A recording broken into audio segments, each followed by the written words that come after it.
Welcome to API demo video number 4.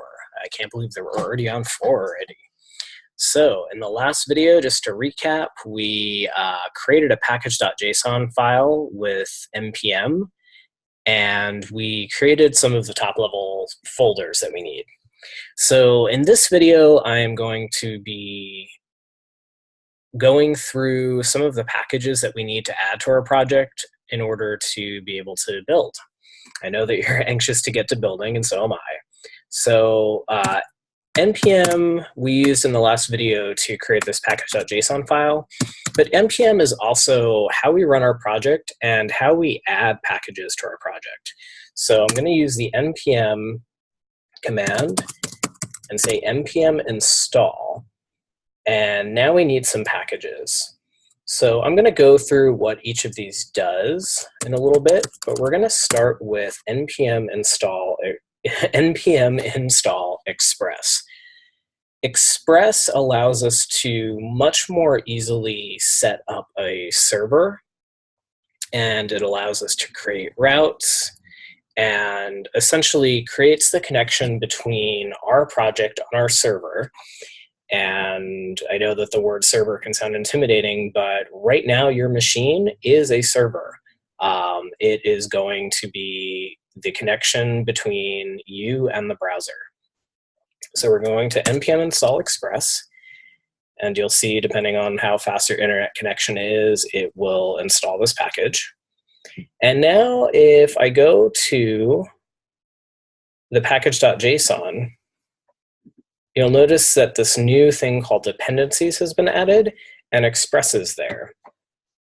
And you'll see that there's a version number as well, 4.16.3. Yours might be a little bit different. That little caret in the front of the 4 is saying that it needs to be at least this version. So when somebody downloads your project, it's going to say, at minimum, you need to install this version, but anything above that is also fine as well. You also notice that this new file popped up. It's called the package.lock.json, and it is a much more in-depth file. We don't really need to get too much into it, but it shows every single dependency of Express, and there are a lot of them, that have now been added to our project. And the point of the package lock is to say this is the exact version of Express. So it's not just saying, hey, you need 4.16 or above. Now it's like, you created this project with version 4.16.3. And if you want it to work exactly as it works on my machine, this is the version that you need to use. So it's a very big thing in deployment to use the package lock. Okay, so that's that.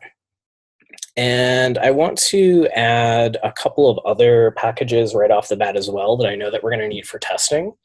So npm install, and you can do npm I as a shortcut, by the way. I just like to type out the word sometimes.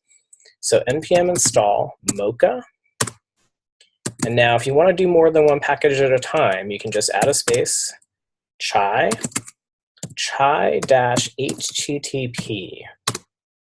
And now these packages are all for development. They're not something that's used when the package runs in production. And so in order to signal that, you do --save -dev. And I'll show you what that does in a moment. So first, let's download all of these. So just to let you know, Mocha is a testing framework. Chai is a library that works with Mocha. It gives us the language to create some of the tests. And then Chai HTTP is an integration testing library, which doesn't make a lot of sense right now, but it essentially allows us to test our routes. And that's why we need all three of these. So if we go back to the package.json now, you'll see in addition to dependencies, there's dev dependencies. And this is where our chai and mocha end up. All right, so now we have all of those set up, which means that I think the next step here is to set up GitHub. Now, I didn't say this in the intro video, and I realized that that was a mistake, but this project is going to take some time, and I also want to teach good Git flow. So I'm just going to talk for a second about what Git and GitHub are. So Git and GitHub are two separate things. Git is what they call version control software.